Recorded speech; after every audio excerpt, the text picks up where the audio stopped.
welcome to our first Irish Studies Würzburg event this semester. A guest lecture, a hybrid guest lecture. So also welcome to the people joining us online. Welcome for being here today. We are delighted that you're interested in this event. Our guest of honor today is Dr. Loic Wright. And my name is Ina Bergman. I'd like to introduce to you Loic Wright, and then he'll give his guest lecture, and then we'll have enough time for all of your questions afterwards. Okay, so Dr. Loic Wright is currently the visiting professor in Irish Studies at the University of Wuppertal. This is a scheme that might be familiar to some of you, at least from previous semesters, because we also did have a visiting professor in Irish Studies here at JMU at the University of Würzburg 2 years ago with Professor Maureen O'Connor from University College Cork. We hope that this program will be continued in the future. Loic Wright researches on the role, generally on the role of Irish literature and culture in the construction of national identity, considering masculinity studies, post-colonialism, and national conditions. And he has taught at University College Dublin, which I believe is his primary affiliation apart from Wuppertal. He's also taught at the International Learning Academy Dublin and worked at the James Joyce Cultural Centre in Dublin and as an international media and Irish cultural liaison for the Irish Tourism Board. He is published in the Irish Studies Review and Estudios Irlandeses and Rise, the Review of Irish Studies in Europe. And most prominently, he has recently this year published a monograph, which is entitled Masculinities in Mid-Century Irish Fiction and Culture from 1931 to 1965. And this was published by a prominent international publisher by Routledge. Today, he'll talk about The House of Guinness, which is a recent Netflix series. You can still watch it on Netflix. And Loic will give us his consideration of the series with regard to class, gender, and new stereotypes that are perpetuated. I'm kind of taking that from your abstract. New stereotypes of Irishness in this popular series on Netflix. I've seen that it's one of the most watched series on Netflix currently. Thank you very much for being here today, for finding your way to the Hoopland campus. We are very much looking forward to your talk. Thank you. Thank you very much. I hope everybody can hear me okay. It's lovely to be here in Würzburg, especially the place where my fellow countryman J.M. Singh spent 6 months in 1894, although he was a Trinity College man and I'm a UCD man through and through. I'm going to obviously talk about House of Guinness today. And I think I added a little something extra. I added a gender dimension to my talk because I'm primarily a gender scholar, but also because as I watched it, it became very apparent to me that the show was doing something with gender, probably very unintentionally, and it dovetails quite nicely with what I'm going to talk about today more generally. I don't know if anybody has watched the show. Spoilers, obviously, in advance, but it's not really a plot-driven show, and any plot isn't really real. It's mostly fictitious and made up. But I really want to give you a sense of what House of Guinness tells us in advance, right?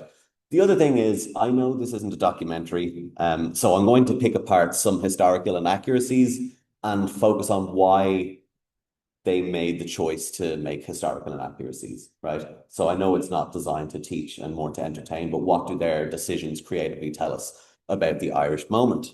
And that is exactly what I want to start by talking about, which is, okay, so Ireland is having a moment, allegedly, culturally. We see this quite a lot now with regular social media focusing on Ireland, general mainstream media, If you think generally, you can think of normal people. If anybody's familiar with normal people, you might have seen Conor Waldron's chain sold online for $89,000. Alternatively, Taylor Swift wearing an Aaron jumper, those traditional Irish fisherman jumpers, Chris Evans wearing the same in Knives Out. There is this selling of Irish identity that is becoming very popular again. And we can see it also in Fontaine's DC, Kneecap, all of these new musicians who are trading on an Irishness, right? It's no longer U2 or Westlife who were popular because they seemingly were globalized and could have fit in anywhere in the world. These new bands are popular because they're Irish. That's the whole selling point. It's a USP, a unique selling point. And this moment, as you can see from just a smattering of articles, where Ireland is having a moment or the world is yearning to learn about Irish culture, it seems that Guinness is perfectly poised at this moment to capitalize on that. And what I'm going to show you, hopefully in this talk, is that that's what House of Guinness is. It's an act of consuming Ireland and Irishness. It's not really about learning about Ireland or learning about Irish people or customs, but it's really about the act of getting to sell, put a shamrock on something, sell some stout, and then that gives you some kind of introspection on Irishness. So to talk about House of Guinness, I assume you all know what Guinness is.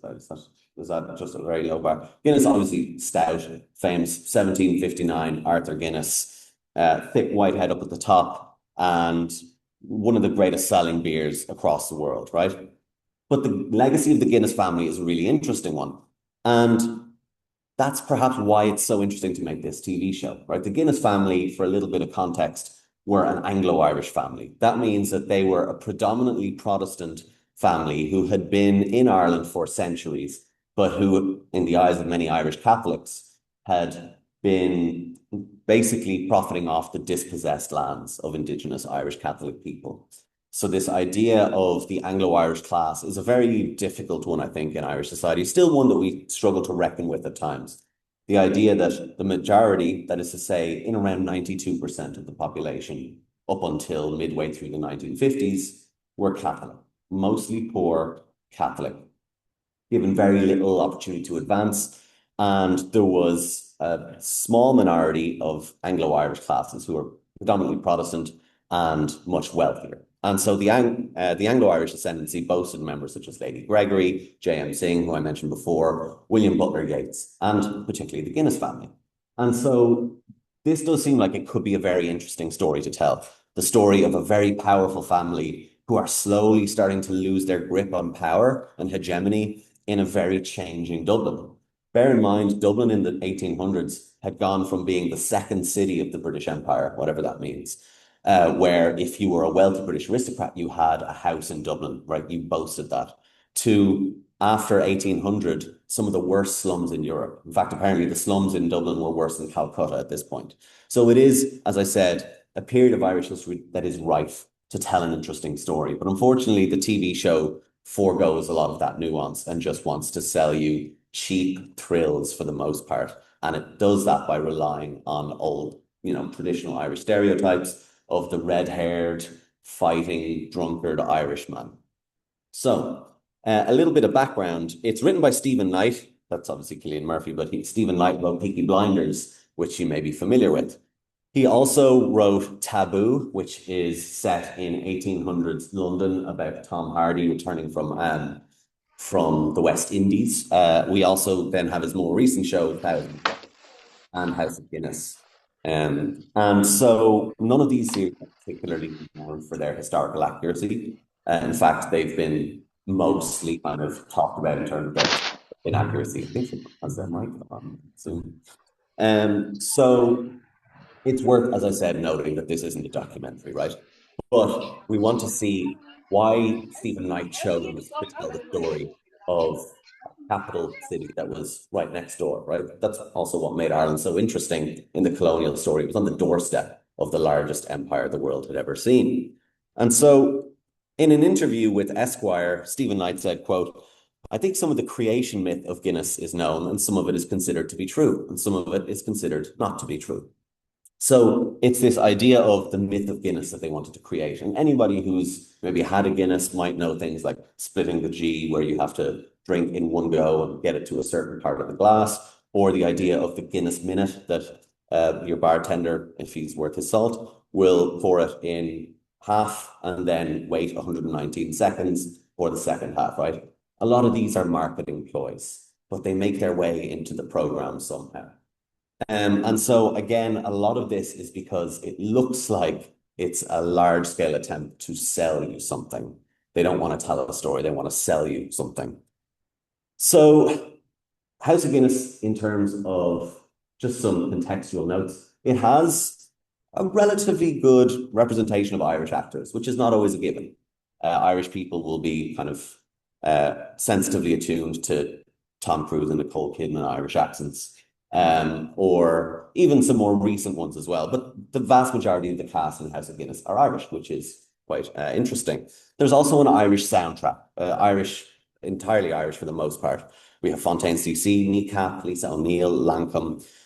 They also have the use of Irish language subtitles, which is a really big step forward in, you know, more mainstream recognition of our native Gaeilge.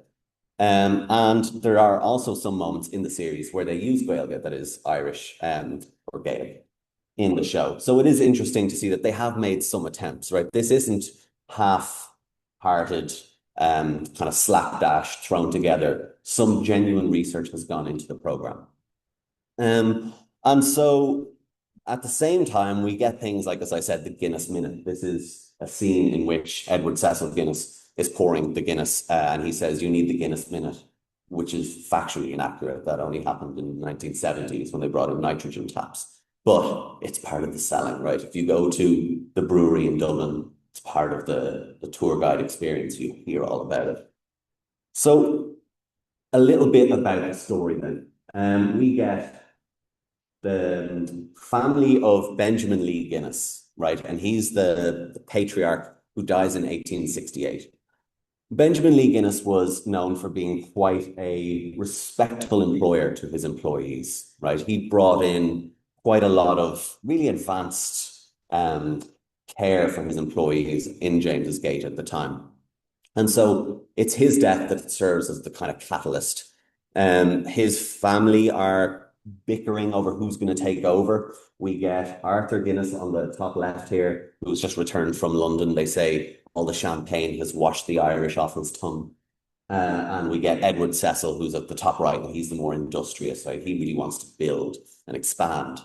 And they're actually the two who are illustrated on the bottom here in Vanity Fair. That's the old Vanity Fair. And you really weren't anybody in high society if you weren't illustrated in Vanity Fair. So it really goes to show people knew who the Guinnesses were, right?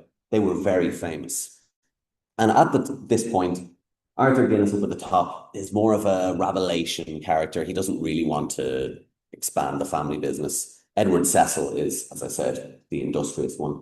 And we get the growth of the Fenian movement. The Fenian movement, the Irish nationalists, the Irish Republican Brotherhood, who saw the wealth of the Guinnesses as an insult, right? That they were able to live such lavish lifestyles with champagne, with big houses, while the vast majority of Irish Catholic people suffered. So this is this kind of the subplot, the conflict. This is where all of the interesting moments are going to hopefully come to fruition. And so these are the main characters. Benjamin, you can see on the left here, he's very removed from the family. He says, quote, "I am the madness." Obviously, sometimes the dialogue leaves a lot to be desired. As I said, Edward Cecil Guinness, played by Lewis Partridge, who is Olivia Rodrigo's boyfriend, if anyone's interested in that. Arthur, as I said, who's just returned from London. And Sean Rafferty, who plays this fixer, right? And just any family problem, he goes in and he fixes it by any means necessary. Bribes, violence, subtlety. He's the fixer. He's played by James Norton, and another English actor whose accent leaves a bit to be desired. And Anne Guinness, and she's the kind of charitable side of the family, right? And she was a very charitable individual. She's played by Emily Fern, who also actually does a pretty good Irish accent. So a pretty even distribution here of Irish actors and British actors. At the same time, we get the almost entirely Fenian nationalist side. So we get Paddy Cochrane, who anyone who's unfamiliar with Irish stereotypes, I mean, the name itself, Paddy, is the typical Irish stereotypical name, or sometimes a derogatory term for an Irish person. Played by Seamus O'Hara, and he's the leader of the Irish Republican Brotherhood. So this group, who were a secret organisation trying to push Britain out of Ireland. We have his sister, Ellen Cochrane, played by Niamh McCormick, and she's the representative of the Ladies' Committee, who were the women's wing of the IRB. People may recognise the bottom two from Game of Thrones. We have Jack Gleeson, who played Joffrey Baratheon in Game of Thrones, and he plays Byron Hedges, this illegitimate son of both a Fenian and a Guinness family member, and he's going to be the one to bring Guinness to North America. And then we also have Roose Bolton from Game of Thrones, Michael McElhatton, who plays Potter, who's the butler to the family. So, as I mentioned, a fairly good distribution of Irish actors. All of these are fictionalized. None of these were real people. So the reception has been, depending on where you are, pretty good. The BBC said it was a lot juicier than Downton Abbey, whereas The Guardian called it an irresistible romp, and the Los Angeles Times said it was, quote, good crack. Good crack, for anyone who's unfamiliar, is like Irish slang for good fun, like a good time. And they also described it a lot in terms of The Crown, Peaky Blinders, and Succession with shillelaghs. I don't know if anyone's watched Succession, but it's a King Lear style, Wall Street, Fox News style TV show. Anyone who doesn't know what shillelaghs are, they're a traditional Irish weapon of an old warrior. So again, we're starting to see a lot of the stereotypes creep in, right? Succession with shillelaghs. In Ireland, the reception has been less positive. The Irish Independent said the cliches arrive thick and fast in boring and predictable Netflix series. The Irish Times called Sean Rafferty a steampunk Mr. Tayto. I don't know if anyone knows who Mr. Tayto is, but he's the crisps ambassador. Essentially, he's the mascot for the Irish crisps brand, or potato chips, Tayto. So the fact that they were calling him a steampunk Mr. Tayto kind of goes a long way to show how this is a caricature that people are starting to get a little bit wound up by. And the Irish Times went on to say that one problem with House of Guinness is the, at best, rudimentary understanding of Ireland's experiences of colonialism, that there's a lack of attention paid to the Anglo-Irish class and their place, and I put that in quotes, in Ireland. Now, I understand where Ed Power is coming from in the Irish Times here, but perhaps misses the point of the show, which isn't to have a detailed analysis of what happened to Irish people in their own country, or how did some classes, get raised up. This show, as they say in the Irish Examiner, is made with a view to an overseas audience, right? And colonialism in this show is really just designed to be a unfortunate but kind of narrative catalyst, whereby all of the Republican characters are like these plucky underdogs that you can't help but root for, whereas obviously the plight and the struggle of those people was harrowing and heartbreaking. So to kind of theorize a little bit before I continue to rip the show apart, Declan Kyberd has argued in Field Day, those pamphlets published in the 1980s, that Irish and British authors historically used the neighbouring island as a laboratory in which they could discover something about themselves, right? And Kyberd is talking especially about Anglo-Irish attitudes, is the name of the article.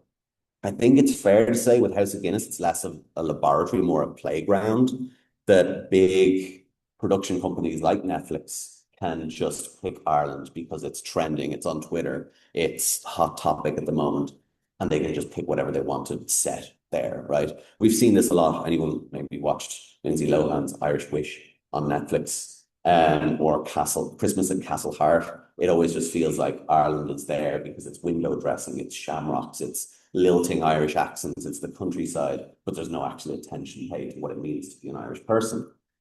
And Job Learson has said that in the cultural imagination in the West, Ireland has always been the home of dual identities, balladistic dreamers and violent fighters. That is to say that to set a story in Ireland was to basically just give it a sense of pastness, that Ireland has never become modern, and you could set any story in Ireland and just give it this historical kind of lens. And so I think it's fair to say that history in this show is less context and more window dressing, right? It's just like a little stamp of approval, just a little signature you can put on it. And the show is very aware of that, right? Every episode starts with this disclaimer. As I mentioned, I know it's not a documentary, but they say this fiction is inspired by true events. And I think it's really important to kind of focus on the fact that they say fiction, right? It is first and foremost a fiction, and the truth comes afterwards. And so what I'm going to point out a little bit here is they do diligent work in this show. They genuinely do. They pick out something of a cultural thermometer at the time, identified moments of real tension and atmospheric kind of hotbed and bubbling of politics, and then they just fall down the traditional stereotyping route. And I'm also going to point out what that also tells us about our current moment. And one such issue I think I want to start with is the Fenian problem. So the Fenian problem is in reference to the Irish Republican Brotherhood, right? The Irish Republican Brotherhood, as I mentioned, was a secret organization, people who sought to overthrow British rule in Ireland. And they were known as the Irish Republican Brotherhood. It was only in America they were called Fenians. And Fenian is an anglicization of the word Nafina, which was like the ancient soldiers of Ireland. So they've borrowed the American term rather than the actual Irish one. And it's unclear why they've done this.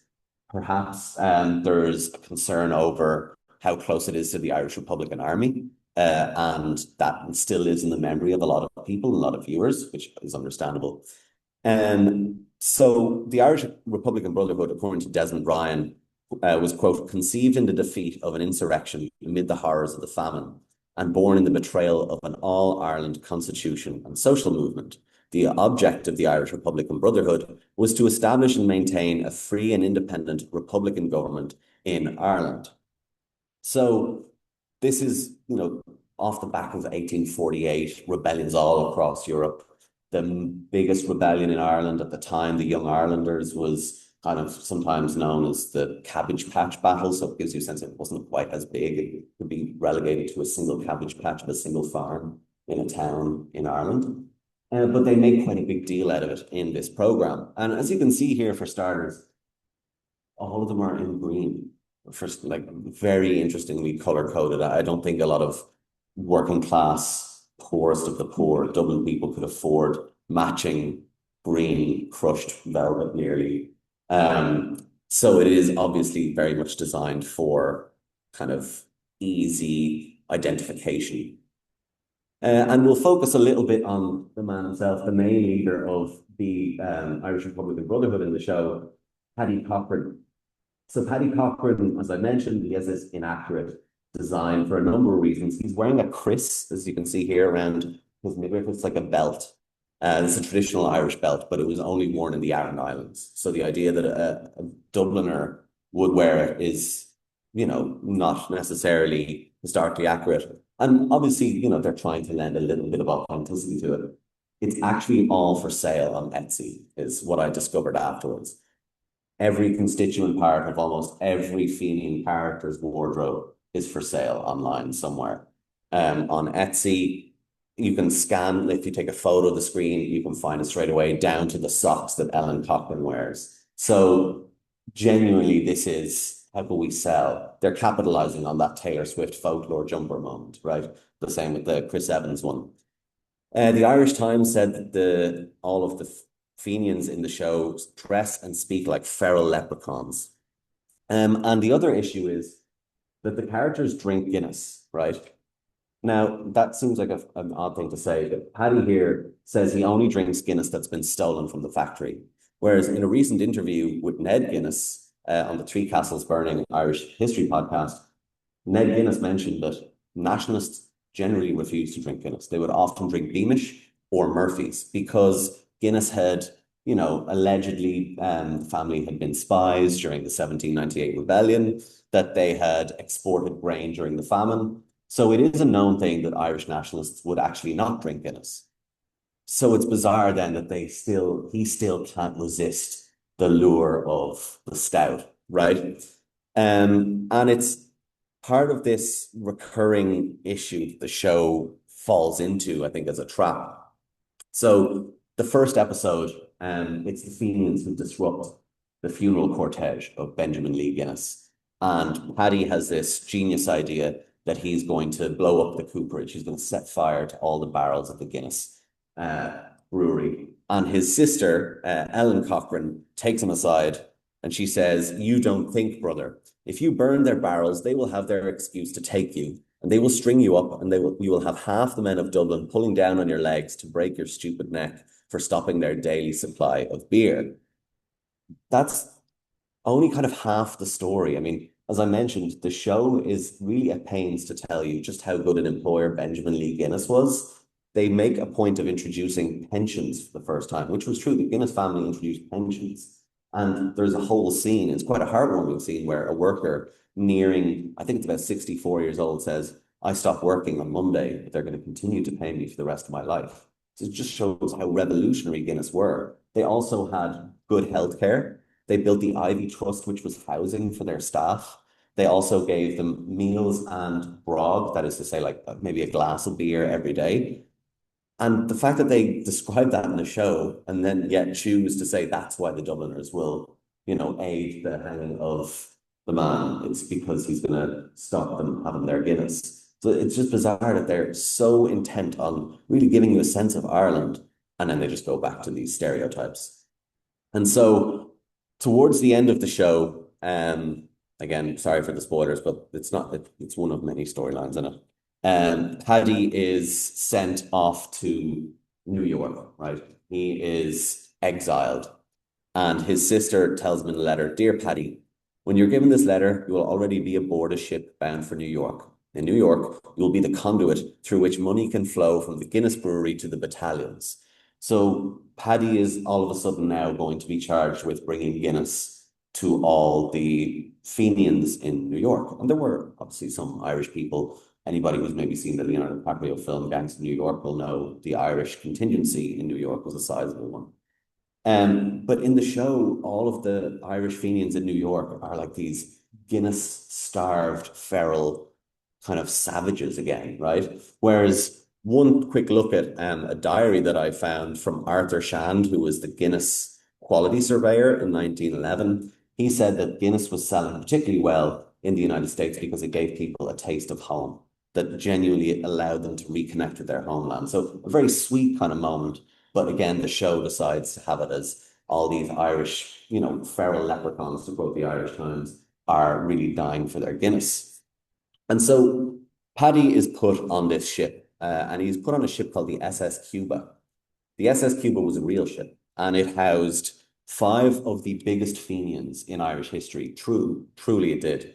John Devoy, Charles O'Connell, Henry Maleda, Jeremiah O'Donovan Rossa, and John McClure.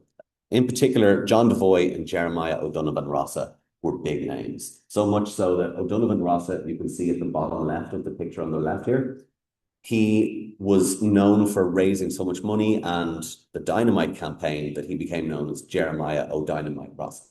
So a really big name in Irish republicanism, right, in the 1800s.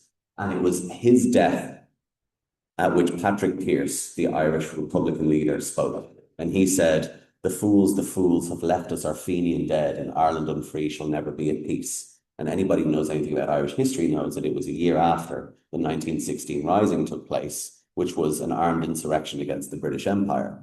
So if the show was truly interested in telling the story of Fenianism and how it intersected with Irish society, they could have included at least this character who sits on the same ship as our main character, right? This character of Jeremiah O'Donovan Rossa, you can see his funeral here on the right. It was one of the largest attended funerals as well in Irish kind of Republican history.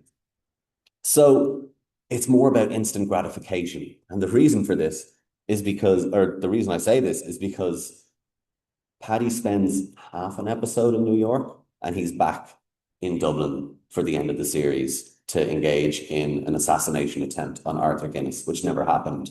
And the gunshot ends the series, leaves us on a cliffhanger, and we get to hear beer, beer, beer, tiddly beer, beer, beer by the Clancy brothers finish out the show. So again, just there's huge potential, and you can see that they did a lot of work, but they just chose to wrap it up with these kind of neat, salacious ends. And with that in mind, I want to turn my attention then to the Ladies' Committee of the Irish Republican Brotherhood, because I think they get it worse in the show. The Ladies' Committee, as I mentioned, were the women's branch of the Fenian Brotherhood. And according to Rose Novak, Fenian women not only assisted in tactical efforts, but also in fundraising and prisoner support. Primary purpose was to raise money for Fenian prisoners and their families, but Fenian women also worked covertly on behalf of the IRB. They were the keepers of important secrets. They travelled from point to point bearing important messages and were the chief agents of keeping the organization alive. So with that in mind as well, Eva O'Cahir argues that the Ladies' Committee engaged in really subtle and savvy PR, that is public relations. For example, Albina Mahony's case against the Royal Irish Constabulary, she was falsely imprisoned on suspicion of some allegiance to the Fenians. And as a result, she basically defamed them in the newspaper. She was aware of the power of the press, right? This is 1800s Ireland. Women weren't obviously afforded the same rights as men at the time, but they knew exactly how they could get their ends. And so they could also smuggle guns because searching laws and frisking laws were less clear around women. There was certainly a Victorian sensibility and a fear around it. In fact, the Viceroy, Lord Woodhouse, to Ireland said that it was ticklish messing with the ladies. This idea that if you searched them, it kind of reflected on your Victorian masculinity negatively. So they were also able to kind of get past a little bit more. So truly revolutionary women at the time, and with a very keen awareness of where the law could fall on their side, but also where it couldn't. Right. And I think that's really important to acknowledge, that how well they knew the law and newspapers, etc. So in the show, our kind of entry point towards the Ladies' Committee is Ellen Cochrane, who is Paddy's sister. And she's a nationalist agitator in her own right. We see her outside a few areas giving a speech, especially speaking out against a man who was due to be hanged in London. And she's modelled on Ellen O'Leary, who was a Fenian herself. So there is a historical basis. The Los Angeles Times said, quote, "The beautiful, brilliant Ellen Cochrane, played by Nick McCormack, a Catholic firebrand who sees a better way towards Irish independence than throwing rocks at old man Guinness's hearse or setting beer barrels on fire." And I think the language in the review here is also quite telling of what they're trying to do with the character. This thing of like the beautiful Catholic firebrand is really, does something of a disservice to the subtlety of the Fenian Ladies' Committee. And Elle magazine said, described as determined in early character descriptions, Ellen appears to be connected to the broader Dublin community affected by Guinness's influence. McCormack brings working class authenticity to a character who likely represents the ordinary Dubliners, whose livelihoods depend on the brewery's success. Her storyline promises to ground the series in the social realities of 19th century Ireland. I don't think she looks particularly working class. For, as I said, some of the worst slums outside of Calcutta, I think she decided that it looks quite wealthy. And so I think, this is what they tried to do, is they tried to sanitize it and market it to us. And so Ellen Cochrane in the show, she doesn't smuggle guns in the same way. She does have a gun tucked down her trousers, down her kind of socks. But she doesn't engage in any of the PR in the same way. She does, however, drink a pint of Guinness in one go in front of all the men in the Imperial Hotel, and they're shocked, as are all the women. And then she goes up to a man who runs a brothel in the docklands of Dublin, and he says he wants to be her first client, and then she threatens him at gunpoint to take down his trousers, and then ridicules his manhood and says, "You don't have what it takes for first go." So it's really kind of sanitizing what made the women of the Republican Brotherhood revolutionary, and gives us a very Instagrammable, readily consumed version of like Irish Republican feminism at the time. I balk at using this, but it's probably the best term. She really fits into that hashtag girl boss kind of image of feminism, to quote Austin Ainsley on it. That is girl boss feminism as, quote, a type of discourse that takes feminist rhetoric and ideas and simplifies them so that they're marketable on a mass scale. Or Susan Helen Ellison, who says that it is a model of neoliberal white feminism, right? So the show doesn't want to show you an episode of them tackling the transatlantic press and defaming the police at the time. They want to show you that she can do things just as well as the boys can do them. And it really kind of, as I said, takes away what made these women so revolutionary at the time, because they know that it's easy to kind of put on Instagram. And Extra.ie, which is an Irish kind of online magazine, said that she was, quote, repping girl power. So again, it's been received the way they wanted it to be. But I started to think about it in terms of like, where did this come from, right? Where did they get the Republican Brotherhood and then the Ladies Committee and get this kind of character from? It felt like an AI hallucination. So I took myself to AI and I put into AI, asked it to generate a picture of a working class Dublin Fenian woman.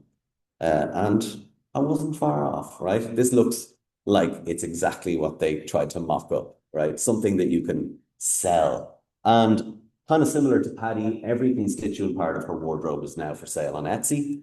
So you can also be Ellen Cochrane. On a side note, to move away from the ladies' committee, there is a very interesting character in this show who is Sultan. And Sultan is played by Hilda Faye, possibly the best performance in the show, I think. And she is living in Clunboo, this old famine town, where the majority of the people have been killed by the famine or have emigrated. And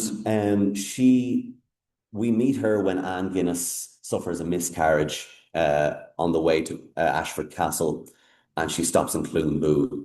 And this woman, Sultan, emerges and she says, Fiban lodger, Cundia umper stocks a shepale, August is Phaedra livshi galer fokal live.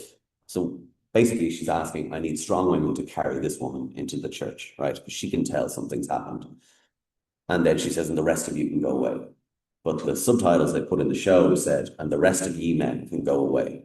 So they again started to play into this like girl bossing, like a lack of subtlety, right? And so she then is able to diagnose Anne Guinness. She says, you've got an illness, and Anne Guinness says all of the doctors at the RCSI, that's the Royal College of Surgeons, said I'm fine. And she goes, okay, well then I don't know anything. And so she's like this mystical, wise, near magical woman who knows better than the surgeons who have been, you know, treating Anne Guinness for all her life. And according to Hilda Faye, she describes herself as, quote, matriarch of the famine town and a healer who represents the story of the famine and the Guinness strand in that story. One character represents the entirety of the famine 20 years after it took place. It baffled me. But she's there to be kind of exoticized and fetishized, right? I mean, even look at those framing shots with the crucifix right there as well. And so it also serves for Anne Guinness to have this road to Damascus moment, this flash, this epiphany where she realizes, now I'm going to start engaging in charity work because I've seen how people suffer. And as I mentioned, it is a very sad scene where Sultan explains her husband was killed when they were being evicted by landlords, that her children starved. I think she has about 8 children who all starved. And she kind of looks around at like this, you know, devastated Irish country town. It's like, what's left for us, right? But then it just seems to be done to humanize the Guinness character more than anything. Next thing, we have Edward Cecil Guinness arrive and he helps dig graves. Like, it's just, again, who's the story for, and how much are you using the real plight of Irish people as a window dressing? Another thing I'm curious about is her name. Sultan is not an Irish name, not even Australia, right? Now, the only thing I thought maybe, and I probably went too deep, is one of the main donors during the famine was the Sultan Abdul Masih II, right? So he offered £10,000 of famine relief to Ireland from the Ottoman Empire. And he was told, well, Queen Victoria is only giving 2,000, so don't embarrass her. So he changed it to 1,000 from 10,000. So perhaps that's why, but I think that's giving the Guinness show too much credit. I think it's exoticizing it. I think it's designed to be Ireland as the ancient East and West at the same time, right? It's home to these kind of midwives who are, as I said, imbued with history in them. Like it's her job to tell us the story of the famine, but also this mysticism that she knows better than the doctors. So it's really hard to tell what they're doing here, what the ends are, but I can tell that I think it's really just designed to, lean into this Ireland as the home of an ancient idealism, to quote Yeats. And on this note, I think it's worth noting what Joop Leersen kind of argued about it, which is that Ireland is considered to have that stronger element of pastness in its cultural profile. Its lifestyle is either old-fashioned or else more traditional. Historical developments and modernization processes have passed it by or have as yet failed to take full effect there. I think that's kind of what they do here, but they can rely on the vague veneer of history to be like, no, it's actually what it was like. But it is very clear that it's, designed to imbue Ireland with this mysticism.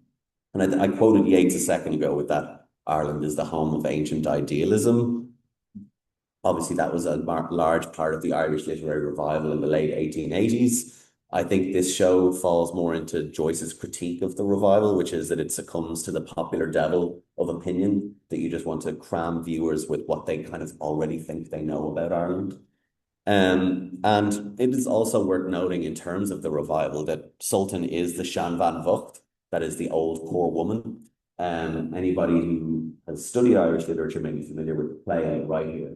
This is a play written by Lady Gregory and William Butler Yeats, although he conveniently left her name off the bottom when he signed it. And it's the story of Kathleen Ní Houlihan, this, once beautiful embodiment of Ireland, but too many strangers are in the house and her 4 beautiful green fields were taken. So she is this old woman wandering the countryside until one day a young man says he'll give his life for her. And then next thing she disappears and we see a beautiful woman again who has the walk of a queen.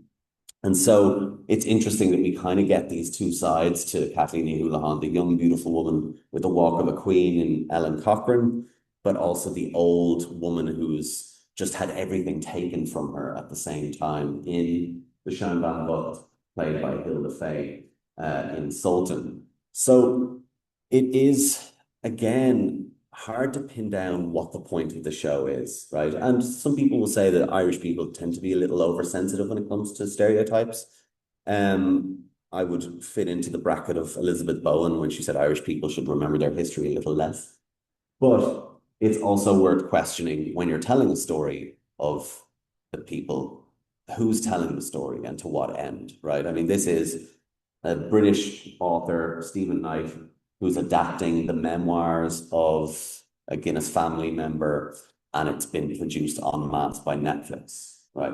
The big blockbuster company who have recently kind of come under fire in some ways for their second viewing. I don't know if anyone's familiar with this, that they said they want to produce television programs that are for second screen viewing that you can watch while you're also on your phone. So how much of this is actually just content to be just glossed over the eyeballs and how much of it is actually a genuine attempt to tell an Irish story is a little bit unclear. There have been other critiques of the show in terms of iPhone Face, which I don't know if anyone's familiar with iPhone Face. It's a period drama where you see a character play someone from the 1900s or 1800s, and you can tell that they have very much changed their face to modern beauty standards, right? So this idea that it kind of takes you out of the historicity of the whole thing. But to kind of look a little bit towards Aileen Ní Hegartig argues, when she argues that given that modernity is often seen as synonymous with Americanization, it is not surprising that debates about contemporary Irish identity are often dominated by the suggestion that Irish society is becoming increasingly Americanized, and that narratives of Irish identity and history are being rewritten to accommodate that. I think that's kind of what's going on in this show, that all of the, idiosyncrasies, the nitty-gritty things about Ireland and Irishness are kind of just flattened into an Americanized package of what we think or are sold feminism to be, or what we think or are told Irishness is. The idea that Ellen Cochrane is Catholic firebrand because she drinks a pint of Guinness in front of the other women, but also that she drinks it in one go. Whereas obviously at the time it was generally frowned upon for women to drink pints until the 1970s or 1980s in Ireland. And I think also Terry Eagleton asked, was it something about the Irishness of the Irish that made them oppressed, right? Was the Irishness at the heart of the colonial conquest? And obviously not really. But I think in terms of this idea of the ethnic peculiarity, that's why the show was made. It was more, let's make an Irish story. Oh, how about Guinness? Rather than let's make a show about the story of the Guinnesses. Because the story of the Guinnesses is a fascinating one. Ranges from the Beatles to, parts of London society, etc. So it's again this idea of how can we take something like the plucky underdogs of Irishness and sell it to the rest of the world. And I think just to concluding thoughts on this, perhaps what I found so frustrating about the show is that there was an evident capability on behalf of the authors to do very diligent historical research, right? They do a lot of interesting things. They have Stephen's Green Park. Anyone who's familiar with Dublin will know Stephen's Green, this great open space owned by the Guinnesses. And that features in the programme. It wasn't open to the public, but that doesn't bother me too much. But it's really that they did do some meticulous research. And then it was just at the end, they decided to fall back on stereotypes of Irishness that we all know. The drinker, the fighter, the sentimental singer, etc., right? The kind of plucky fighting underdog. And my concerns, I guess, with the show were to what ends are they using this program? Like, what are they trying to tell us about Irish people for someone who don't know much about Ireland? I think the best way I can think of it is that it was a very bland Irish history that has been passed through an Instagram filter, just softened the edges that can be easily digested and doesn't actually allow you to think on, the specificities of what it means to be Irish. And it seems that the women in the show are given like this major responsibility of both telling the story of Irishness from both the symbolism of the Sean Van Vogt, this woman who had everything taken from her and still just kind of continues to limp on, to very real movements in the suffragist and suffragette movement and the Fenian Irish Republican Brotherhood movement. But again, they just try and just flatten it out to what an American audience will specifically like. That's not obviously to place the blame on that audience, but it's more about selling Irishness. And I think that's the note I would kind of like to end on, is this idea of selling Irishness, how it's become so popular to sell the Emerald Isle, right? This idea that the Emerald Isle is not a term the Irish people came up with. It's mostly an international fabrication because it allows us to envision Ireland in a way that we can consume and ultimately sell, because Ireland is having a moment after all. Thank you very much.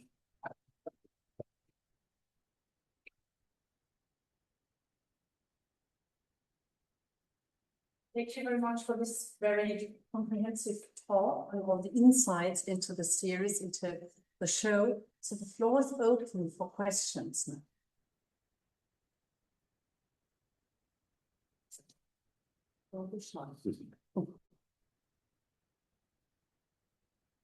Maybe I give it a start. Coming from ELT, English language teaching, I was wondering all the time while you were speaking whether you would advise us to use that in an EFL classroom, or would you shy away from that simply because it sells all those stereotypes, all the cliches that you mentioned? I think I would. Like, linguistically, now I'm not a linguist, but the Hiberno English in it does come up a bit, this idea of how Irish people use English to quote Joyce, Irish people speak the best English. But there is a great creativity in the dialogue. The other thing is, in terms of the Irish language, I think features in it a little bit as well, which I mentioned, but I've never heard so much swearing in the Irish language as I do in the TV show. Like a lot of Irishized English swear words come up in the show, and I just found that interesting. I think it is interesting to watch for the language element. I would treat it in the same way that I treat like a colorized photograph of history. I'm like, that's interesting, but I don't put any weight in it. You know what I mean? I think for entertainment and a little bit of local color, absolutely. But you would focus on all the points of view and just make, or raise students' awareness on what the show actually sells. Yeah, because it's also, bear in mind, like the script has been written by an English author and their perspective of how Irish people speak. Now, as I mentioned, a lot of the cast are Irish, and some of the English actors, Louis Partridge, he has a really good Irish accent, and he did a lot of kind of research into how to speak Hiberno English. So I think it would be worth having a look at it, but I would have an asterisk in terms of I'm not a linguist and Yes. Question. Can you speak up a little bit?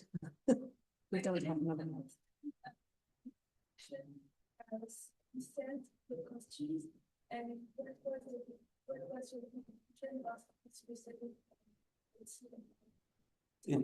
It's actually not the production who are selling the costumes, but those things are for sale. So it's just private sellers.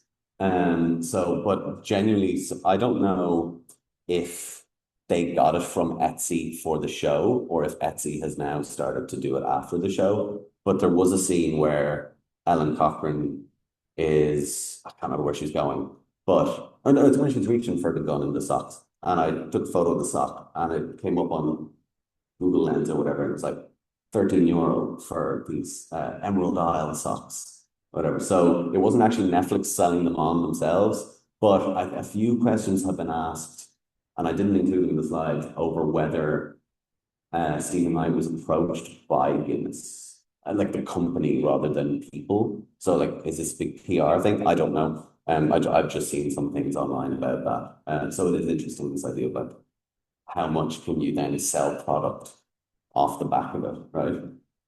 It's like any kind of interaction between media and product now. If you watch a film and it's like a murder whodunit, they generally aren't allowed to have an iPhone because Apple don't want to create that connection in your mind. So it's just interesting how like the text and the product starting to go hand in hand a lot more.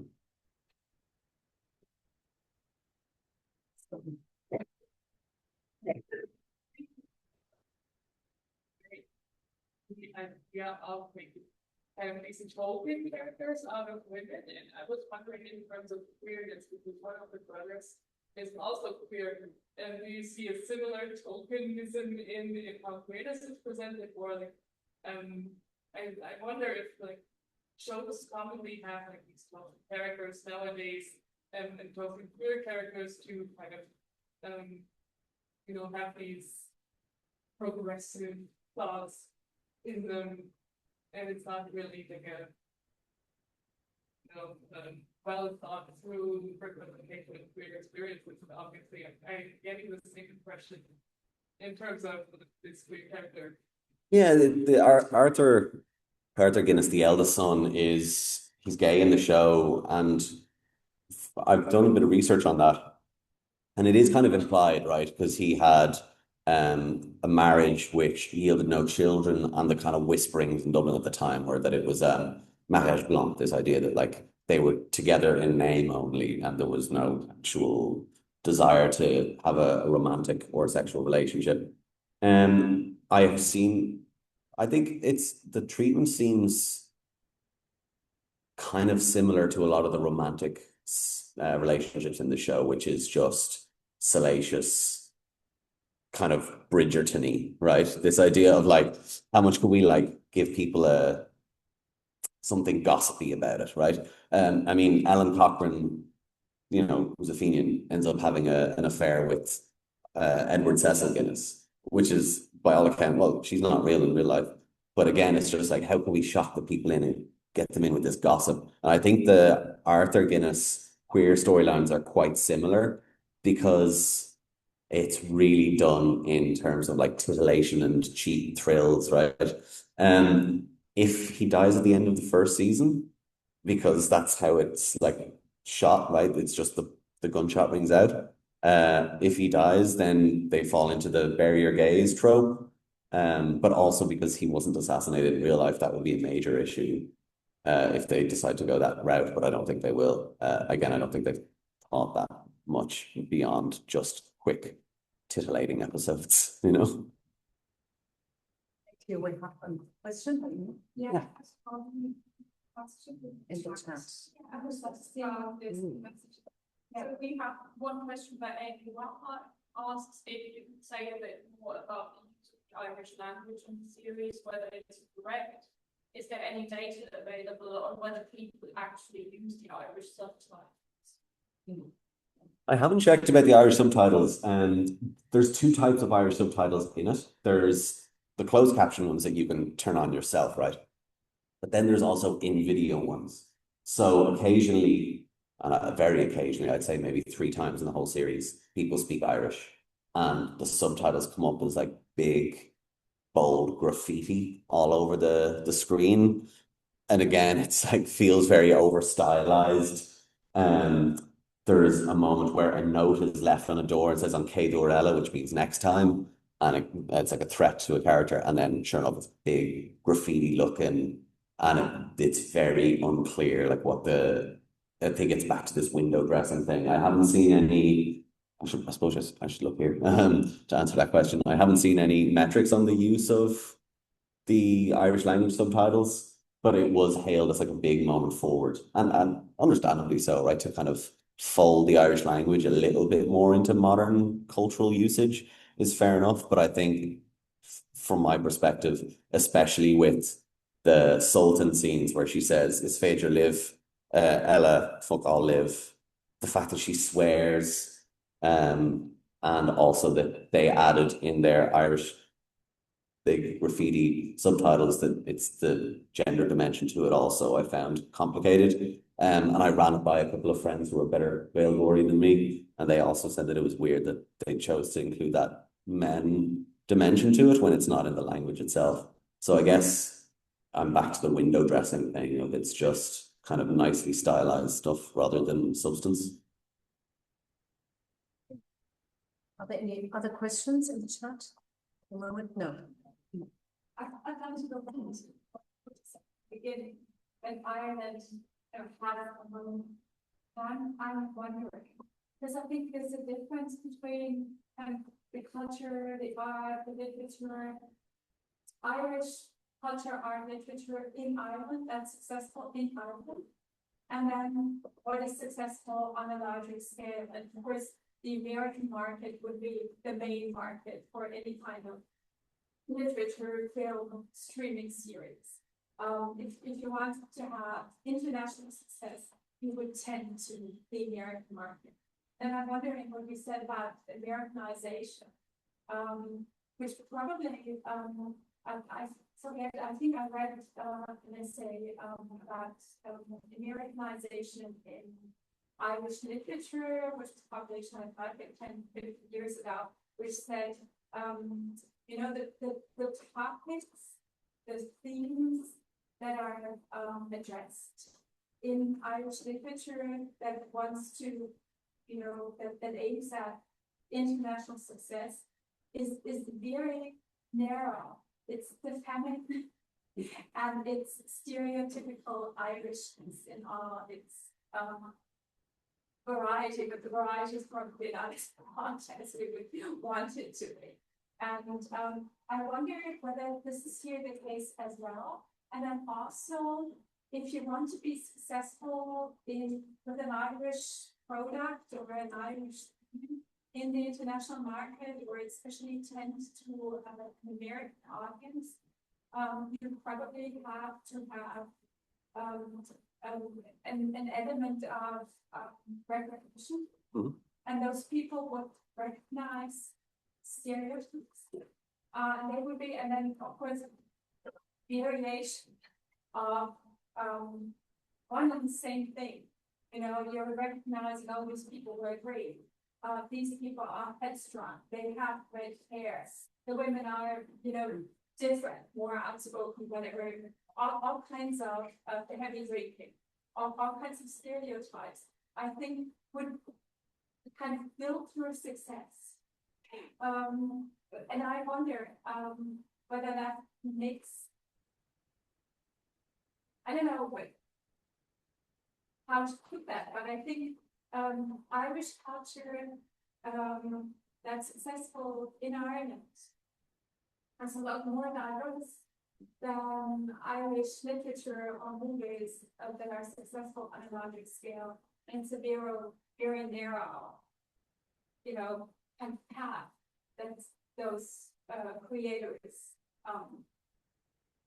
use, travel, whatever. Yeah, it's interesting. I mean, like, because obviously, and I wholly get what you mean. Like, the product is a key word there, I think, and there's a tendency, I think, because you mentioned the famine, that can be glossed over as a product at times, I think. I mean, like, you look at a lot of novels that are set during the famine that were kind of written at the height of the Celtic Tiger, when we were consuming more than we ever did.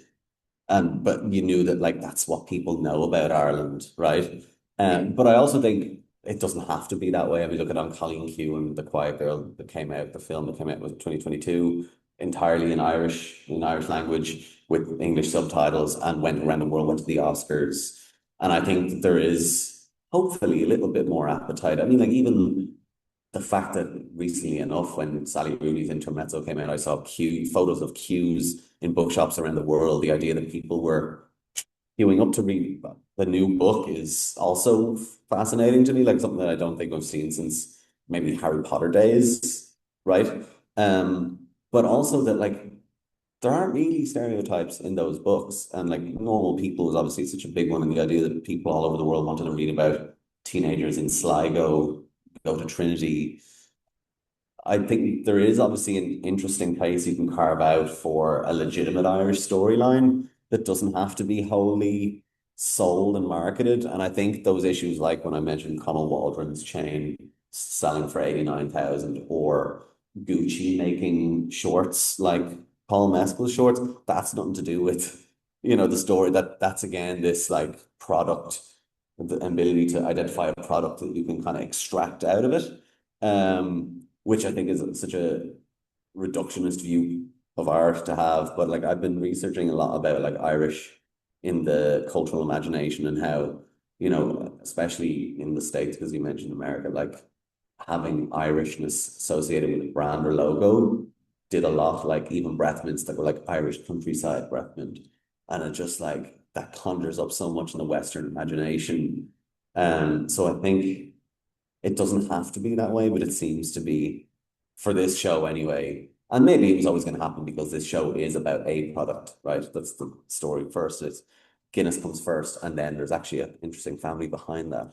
So I think it's a very tightrope to navigate for that. Also, when we're trying to contend with the behemoth of big culture as well. I'm wondering, are there any reactions by the Guinness family actually on this show? I saw a lot of reviews saying that the story Guinnesses don't want you to hear, right? Again, it's hard to tell how much of that was drummed up by PR departments to make you like, oh, I'm going to watch it now if they don't want me to know about it.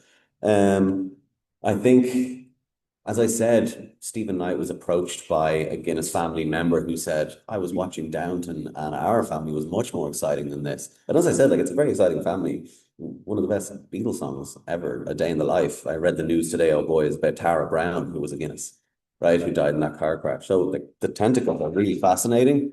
But I don't know about the legitimacy of any attempts to like quash its production, other than what I've just kind of heard of hearsay.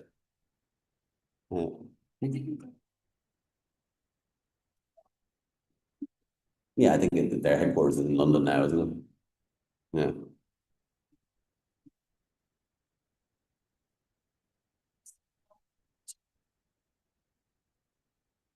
Not really.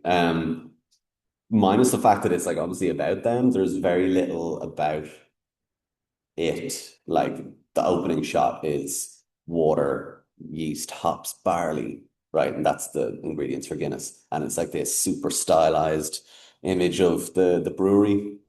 And then it's like tradition, tension, whatever.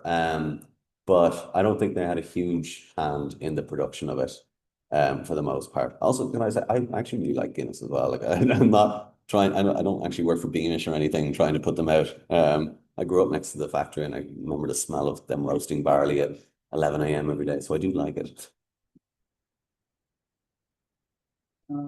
Awesome. Season in the end, and how students be treated in contemporary Ireland? They're not particularly present in contemporary Ireland. Like there was that podcast with Ned Guinness that I listened to, and that was really interesting. And like, you know, they're human beings, right? In the show, as I said, it's all done for titillation, sexy gossip, everything, every last part of it. And they do bring up some interesting bits, like when Guinness were trying to decide on the logo and landing on the harp, perhaps one of the most Hibernian, possibly nationalist symbols, which by nature then could, you know, marginalize them because they were part of that class that was a little bit just off to the side. So they raise those interesting points, but they never really develop them.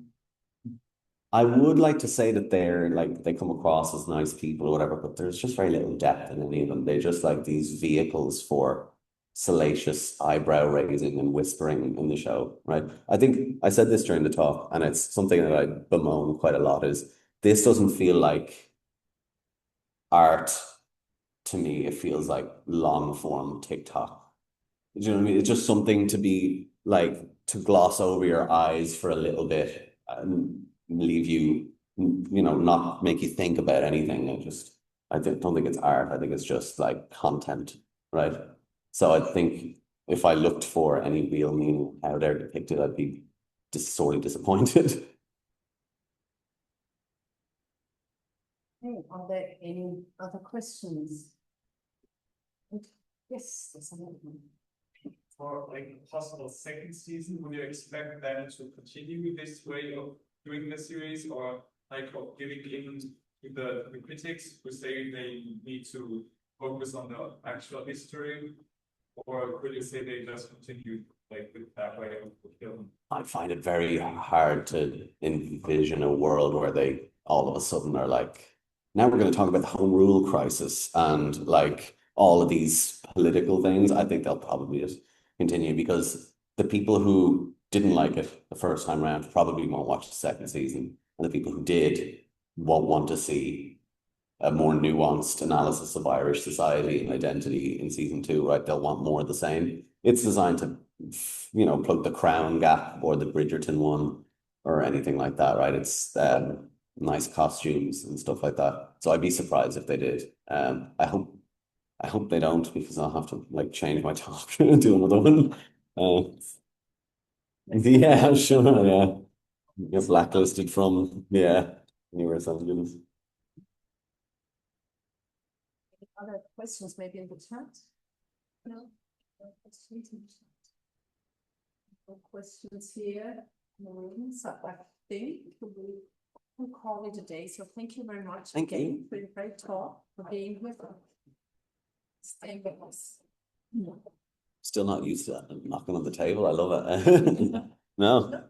No. You won't see. Yeah. Not in Ireland, so interesting. Thank you very much.